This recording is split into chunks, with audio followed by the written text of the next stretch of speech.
কুরাসাও টিমের সঙ্গে কম্পেয়ার করে জার্মানিকে ফেভারিট বলার খুব একটা সুযোগ আছে কিনা? স্পেনের দলটা নিয়ে কথা বলতে চাই। স্পেন দলটা তারাও দুর্দান্ত এক ফর্মে কিন্তু রয়েছে। এখানে একটা ফরমেশন সাজিয়েছি আমরা 4-3-3। স্পেনের কিন্তু একটা অভিশাপ রয়েছে।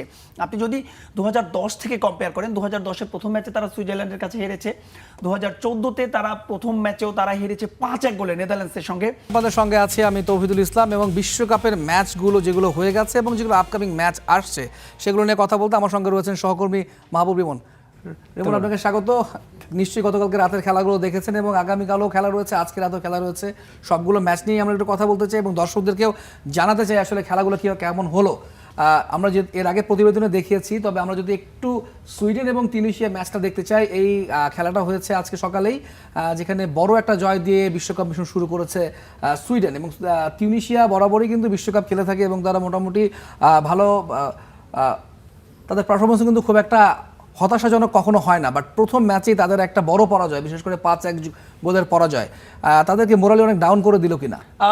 না, বিষয়টা আসলে তেমন নয়। আপনি যখন ইউরোপের দলের সঙ্গে আফ্রিকান দলের, আমরা জানি যে একটা পার্থক্য রয়েছে, ক্লাসেরও একটা পার্থক্য রয়েছে, কিন্তু আপনি যদি ফার্স্ট হাফটা দেখেন, লড়াইটা কিন্তু শ্যানো হয়েছে।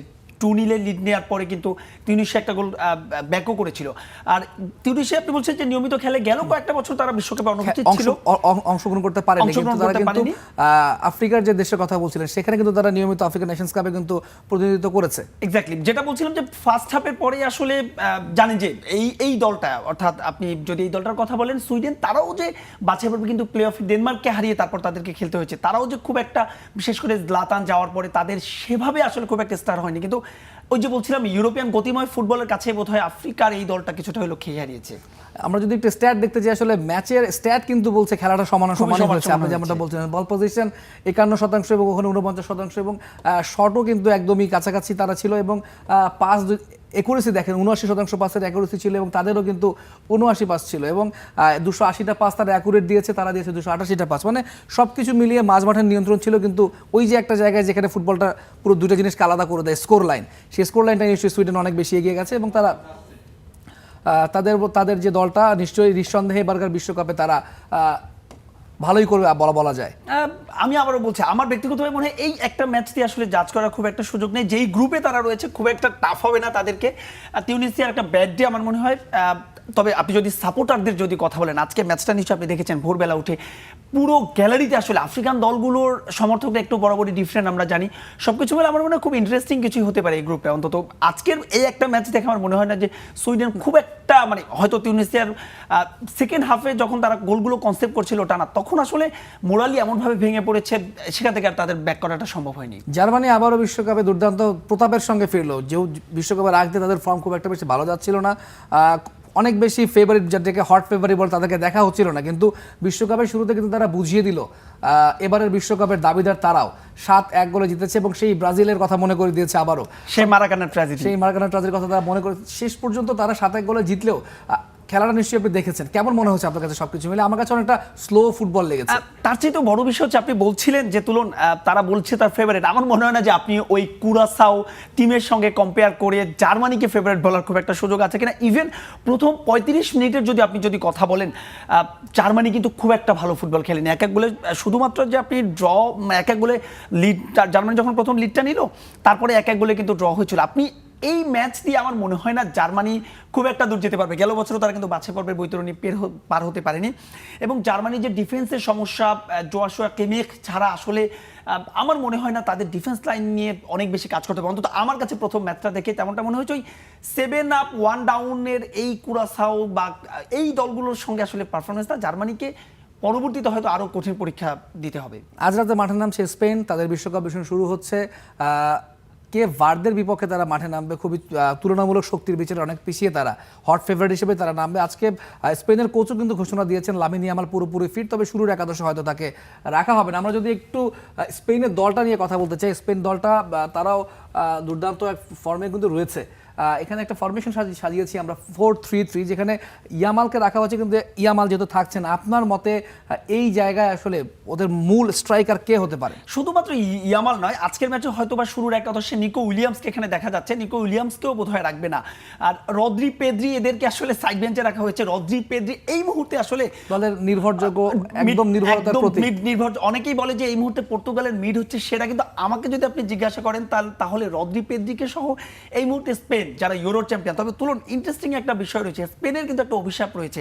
আপনি যদি 2010 থেকে কম্পেয়ার করেন, 2010-এর প্রথম ম্যাচে তারা সুইজারল্যান্ডের কাছে হেরেছে, 2014-তে তারা প্রথম ম্যাচেও তারা হেরেছে 5-1 গোলে নেদারল্যান্ডসের সঙ্গে, 2018 রাশিয়া বিশ্বকাপে পর্তুগালের সঙ্গে তারা 3-3 গোলে ড্র করেছে, ইভেন সবশেষে কাতার বিশ্বকাপ সেখানেও কিন্তু প্রথম ম্যাচে তারা জার্মানির কাছে হেরেছে, যদিও শেষ পর্যন্ত এই গ্রুপ থেকে ওই গ্রুপ থেকে ওই সময় জার্মানি কোয়ালিফাই করতে পারেনি। আর আপনি কেপ ভার্দেকে আপনি যত ছোটই করেন না কেন, একটা বিষয় কিন্তু আপনাকে মনে রাখতে হবে, এই দলটা মানে স্পেনের সঙ্গে কেপ ভার্দের র্যাঙ্কিং দিয়ে আসলে ফুটবল খেলাটা হয় না। তবে কেপ ভার্দের যে আপনি কেভিন প্লিনার কথা বলছেন, ইনি কিন্তু ভিয়ারিয়ালের প্লেয়ার এবং তিনি স্প্যানিশ ফুটবলারদের খুব ভালো করে জানেন, চেনেন। আমার মনে হয় যে স্পেন বর্তমানে ইউরো চ্যাম্পিয়ন হলেও তারা র্যাঙ্কিংয়ে 2 রয়েছে। ইভেন চ্যাট জিপির যদি আপনি কথা বলেন, সেখানেও কিন্তু স্পেনকে এবারে শিরোপার সবচেয়ে বেশি দাবিদার বলছে। তবে স্পেন দলটার আমার মনে হয় যে অনেক বেশি তারকা হলে না একটা সমস্যা হতে পারে, আমি ব্যক্তিগতভাবে সেটা মনে করি। এবং তার চাইতেও বড় বিষয় হচ্ছে এখন পর্যন্ত কিন্তু আপনার ফুল ফিট নন নিকো উইলিয়ামস, তিনিও ফুল ফিট নন। পেদ্রি রয়েছেন, কিন্তু ফেরান তোরেস আসলে ফিনিশিংয়ে কতটা ভালো করতে পারে। কেপ ভার্দে সম্পর্কে আরেকটা একটু তথ্য দিয়ে রাখতে চাই, এই স্পেন সবশেষ 8টা ম্যাচে অপরাজিত রয়েছে। কেপ ভার্দে কিন্তু গ্রুপ পর্বে মোটে 1টা ম্যাচ হেরেছে এবং তারা সবশেষ 3 ম্যাচে কোনো গোল খায়নি, এবং 3 ম্যাচে প্রতিপক্ষের জালে তারা 9 গোল দিয়েছে। সো আপনি, আমার মনে হয় এই ম্যাচটা খুব ইন্টারেস্টিং হবে। র্যাঙ্কিংয়ের বিবেচনায় কখনই হয় না, বিশ্বকাপ ফুটবলে তো একদমই হয় না। নিকো উইলিয়ামস যদি না থাকে সেই জায়গায় আমরা কি মিকেল মোরেনোকে দলে দেখার সম্ভাবনা রয়েছে কিনা? নিকো দুজন আসলে দুই পজিশনে খেলে, কিন্তু মিকেল মোরেনো যেহেতু সেন্ট্রাল মিড এখানে রাখা হয়েছে, এই একাদশটায় মোটামুটি ভাবে আপনি বলছেন এমন নয় যে তারা আজকের ম্যাচে নামবে না। তাদের স্টার্টিং দেখেন, বিশ্বকাপের জায়গায় তো বিলাসিতার কোনো সুযোগ নেই, যেহেতু কিছুটা রিল্যাক্স কেপ ভার্দে তুলনামূলক, কিছুটা সহজ প্রতিপক্ষ যে অন্যান্য গ্রুপের যে দলগুলো রয়েছে, সেক্ষেত্রে আমার মনে হয় স্টার্টিং লাইন আপে নাও আনতে পারে। কিন্তু আজকের ম্যাচে যে আপনার নিকো উইলিয়ামস থাকবে, মানে হয়তো বদলি হিসেবে 60 বা 65 মিনিটের পরে ইয়ামালের নামার একটা সম্ভাবনা রয়েছে। যদিও ইনজুরি একটা বড় ফ্যাক্ট, এবং কোচও চাচ্ছেন যে আসলে যতটা তাদেরকে রিল্যাক্সে রাখা যায়, যেহেতু আসলে এই ম্যাচগুলোর পরবর্তীতে বড় ম্যাচগুলো সামনে আসবে। বেলজিয়াম এবং মিশর দুটো দল আজকে রাত্রে মাঠে নামছে। বেলজিয়ামকে বলা, আমরা তার গোল্ডেন জেনারেশনটা দেখেছি, কিন্তু আশানুরূপ পারফরমেন্স বা আশানুরূপ যেটা ট্রফির যে খরা, তারা কিন্তু কাটাতে পারেন। এবার কি মনে হয় বেলজিয়াম দলটা কেমন করবে? বেলজিয়ামের যে আপনি বলছিলেন সোনালী প্রজন্ম, তারা আমরা গেল 3 মৌসুম ধরে আসলে শুনছি। ইভেন তারা ব্রাজিলকেও কিন্তু হারিয়েছিল কোয়ার্টারে, যদি ভুল না করি, কিংবা নকআউটের ম্যাচে। লুকাকু দারুণ ফর্মে রয়েছেন, এটা হচ্ছে বেলজিয়ামের সবচাইতে স্বস্তি বিষয়। গেল বিশ্বকাপের আগে তার যাচ্ছে তাই ফর্ম নিয়ে অনেক আলোচনা সমালোচনা হয়েছিল, লুকাকু এবার ফর্মে রয়েছেন।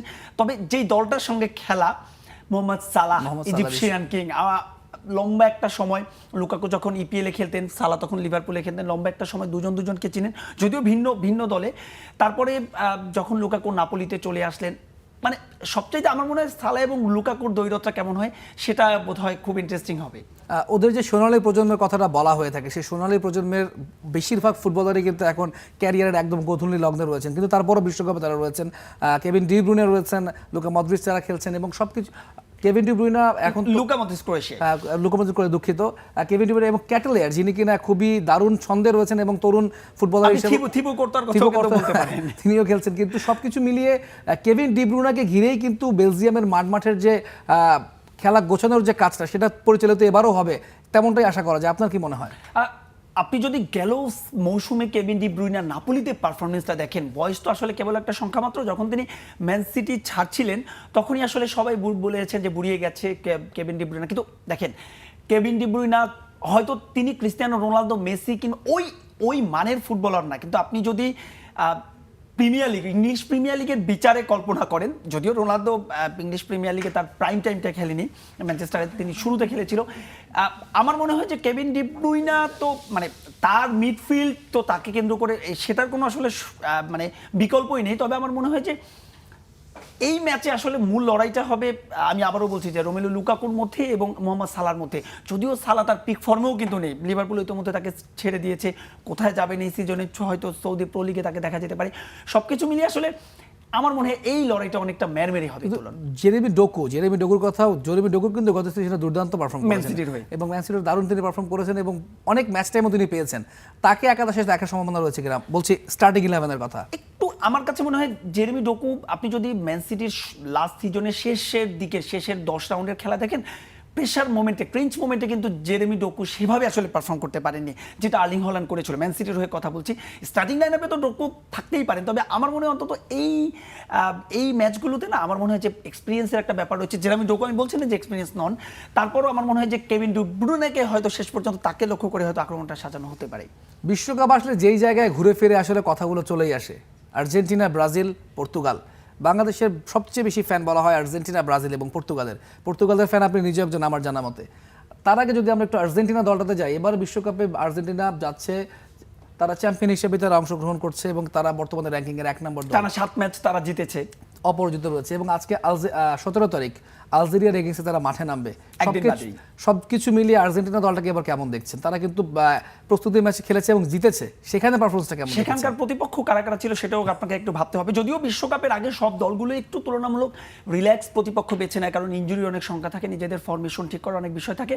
তবে তারা কিন্তু বড় কোনো প্রতিপক্ষের বিপক্ষে বিশ্বকাপের বাছাই পর্বের ম্যাচগুলো যদি বাদ দেন, বড় কোনো প্রতিপক্ষের বিপক্ষে এই খেলে সময়টা রিস্ক নিতে চায় না অনেকে, আসলে অনেকেই রিস্ক নিতে চায় না। আর্জেন্টিনার আমার মনে হয় যে গেল বিশ্বকাপে তারা লিওনেল মেসিকে কেন্দ্র করে তারা খেলেছে। এবার যদি আর্জেন্টিনা লিওনেল মেসিকে কেন্দ্র, আমার মনে হয় যে এবার অন্তত লিওনেল মেসির চাইতে হুলিয়ান আলভারেজ তাকে কেন্দ্র করে আর্জেন্টিনা খেলবে। আর আর্জেন্টিনা দলকে নিয়ে তো আসলে নতুন করে বলার কিছু নেই, কিন্তু বরাবরের মতো আমরা যখন একেবারে ছোট থেকে, আমি 1994 সাল থেকে ফুটবল বিশ্বকাপের, যদিও 94 বিশ্বকাপের কথা মনে নেই, বরাবরই শুনে এসেছি আর্জেন্টিনার ডিফেন্স লাইনে সবসময় দুর্বলতা। এবারও কিন্তু তার ব্যতিক্রম, এবার মনে হয় একটু গতবারের তুলনায় বেশি দুর্বল, কারণ তাদের যদি আপনি ডিফেন্স লাইনে দেখেন, ওতামেন্দির বয়স হয়েছে, সবকিছু মিলিয়ে আসলে ক্রিস্টিয়ান রোমেরো গেল বিশ্বকাপে দারুণ খেলেছিলেন, তারও বয়স হয়েছে। নির্ভরতার প্রতীক যিনি ছিলেন আসলে একুনিয়া, তিনি ইনজুরিতে দলে নেই, তবে মলিনা, আমার মনে হয় যে মলিনার কাঁধে অনেক বড় একটা দায়িত্ব থাকবে, তিনি আসলে কিভাবে ঘরটা সামলাতে পারেন। তবে মিডফিল্ড কিংবা অ্যাটাকিং এর যদি কথা বলেন, আমার মনে হয় এই মুহূর্তে ওয়ার্ল্ডের বেস্ট 3 একটা আর্জেন্টিনা।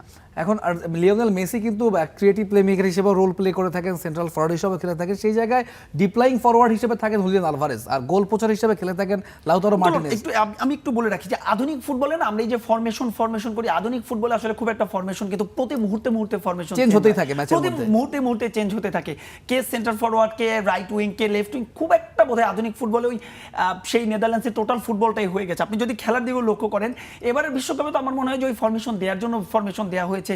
আপনি যদি জাপান এবং নেদারল্যান্ডসের ম্যাচটার দিকে তাকান, কি দুর্দান্ত একটা ম্যাচ দেখলাম, যদিও আমরা সেটা নিয়ে কথা বলিনি। পুরো ম্যাচ আমার মনে হচ্ছে যে সেই 20 জন ফুটবলার, 2 গোলকিপারকে বাদ দিলে পুরোটা ম্যাচ দাপিয়েছে। আমার মনে হয় যে আসলে লিওনেল মেসির যে বয়স হয়েছে, এখন ওই R9 এর মতো নির্দিষ্ট একটা জায়গার সাইকেল নিয়ে হয়তো তিনি খেলবেন। আমার মনে হয় যে হুলিয়ান আলভারেজ শেষ পর্যন্ত এবার যদি, আমরা কিন্তু স্ক্যালোনির একটা বক্তব্যে হাবাস পেয়েছি যে আসলে স্টার্টিং 11-এ থাকার সম্ভাবনা বেশি লাউতারো মার্টিনেজ, যিনি কিনা দুর্দান্ত ফর্মেও রয়েছেন। এবং গেল ওয়ার্ল্ড কাপে যদি আপনি দেখেন, এই লাউতারো মার্টিনেজ কিন্তু মেসির পুরো ছায়া হয়েছেন এবং ইন্টার মিলানকে তিনি গেল 3 মৌসুমে 2টা সিরিয়া জিতিয়েছিলেন, যে ইন্টার দীর্ঘ একটা সময় কিন্তু শিরোপা খরায় ছিল। সবকিছু মিলে আমি ব্যক্তিগতভাবে মনে করি, আমি লা লিগাটা এবার বেশ ভালোভাবে ফলো করেছি। আমার মনে হয় যে আলভারেজের যদি আপনি কথা বলেন, দেখেন আলভারেজকে নিয়ে কিন্তু কারাকারি হচ্ছে রিয়াল এবং বার্সার মধ্যে, যদিও অ্যাথলেটিকো বলছে তারা তাকে ছাড়বে না। আমার মনে হয় ব্যক্তিগতভাবে আলভারেজ হয়তো বা এই থাকার সম্ভাবনা। আমরা যদি শেষ পর্যায়ে চলে এসেছি, আমরা যদি একটু পর্তুগাল নিয়ে কথা বলতে চাই, পর্তুগাল দলটাও এবার দুর্দান্ত, অন্যতম সেরা দলের মধ্যে একটা, অন্যতম সেরা মিডফিল্ড তো অবশ্যই, এবং প্রত্যেকটা পজিশনে, আসলে শুধু মিডফিল্ড না, প্রত্যেকটা পজিশনে তাদের দুর্দান্ত কিছু ফুটবলার রয়েছেন। আপনি একজন পর্তুগালের ডাইহার্ড ফ্যান, আমি যতটুকু জানি। আমি পর্তুগালের ডাইহার্ড ফ্যান, রোনালদোর ফ্যান। আমি ক্রিস্টিয়ান না, আপনি যদি ফুটবল বোঝেন, আপনি যদি ফুটবল ফিল করেন, তবে রোনালদো, মেসি এদেরকে আসলে ভালোবাসতে আপনি বাধ্য, নিঃসন্দেহে। সেই জায়গা থেকে শুধু রোনালদোর ফ্যান না, একজন ফুটবল দর্শক হিসেবে এবারের পর্তুগাল স্কোয়াডে আপনি কি রোনালদোকে সেন্ট্রাল ফরওয়ার্ড হিসেবে দেখছেন? রোনালদো, আপনি এই উত্তরটা আপনি সবশেষ যে নেশনস লিগ রয়েছে সেখানে কিন্তু রোনালদো দিয়ে দিয়েছে। বড় ম্যাচের বড় তারকা, আপনি দেখেন সেমিফাইনাল কিংবা ফাইনালে শেষ পর্যন্ত পিছিয়ে পড়ার পরও দলকে কিন্তু ম্যাচে ফিরেছেন ক্রিস্টিয়ানো রোনালদো, জোড়াগুলো করেছেন এক ম্যাচে সেমিতে।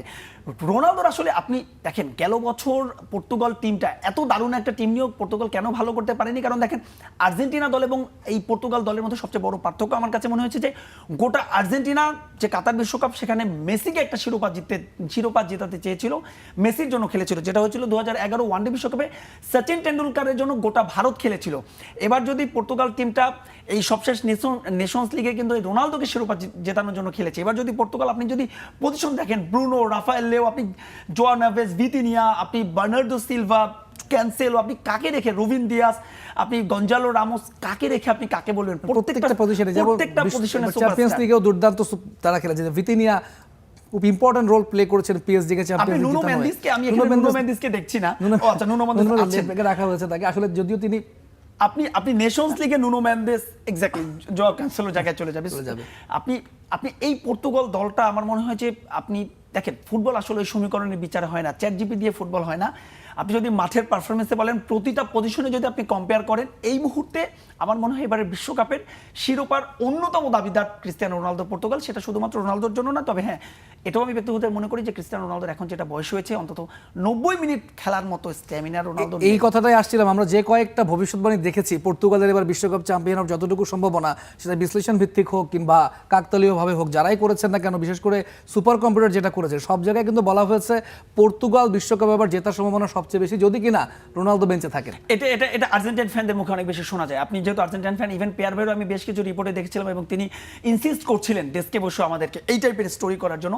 ব্যক্তিগত আমি সেটা মনে করি না, কারণ ভাই বুড়িয়ে গেলে রোনালদো ফুরিয়ে যায়নি। 1000 গোল থেকে আর শ্বাস দূরত্ব, আপনি কালকে শ্বাস নেবেন, তার আগে দেখবেন রোনালদোর 1000 গোল হয়ে গেছে। ক্রিস্টিয়ানো রোনালদো, আপনি যদি ওই যে বলছিলাম যে ফুটবল যদি বোঝেন, দেখেন ক্রিস্টিয়ানো রোনালদো দলে থাকলে সবচেয়ে বড় সুবিধা কি, রোনালদো মেসি যখন দলে থাকে তখন প্রতিপক্ষের কমপক্ষে 3 জন ফুটবলারের তাকে মার্ক করতে হয়। ক্রিস্টিয়ানো রোনালদো কি করে, সবশেষ যে আপনি যদি সৌদি প্রো লিগে দেখেন যে আল নাসরকে একাই মোটামুটি শিরোপা জিতিয়েছেন, যদিও সেখানে আপনি ফেলিক্সকেও রাখতে পারেন, এখানে আমি জানি না ফেলিক্সকে আপনি এখানে রেখেছেন কিনা, সাইড বেঞ্চে দেখেছি। সাইড বেঞ্চে আমার মনে হয় বাস্তবতা আপনাকে মেনে নিতেই হবে। ফুটবল তো আসলে ক্রিকেটের মতো না, আপনি যে ওই যে 30-এর পরে আপনি পিক ফরম্যাটটা দেখাবেন।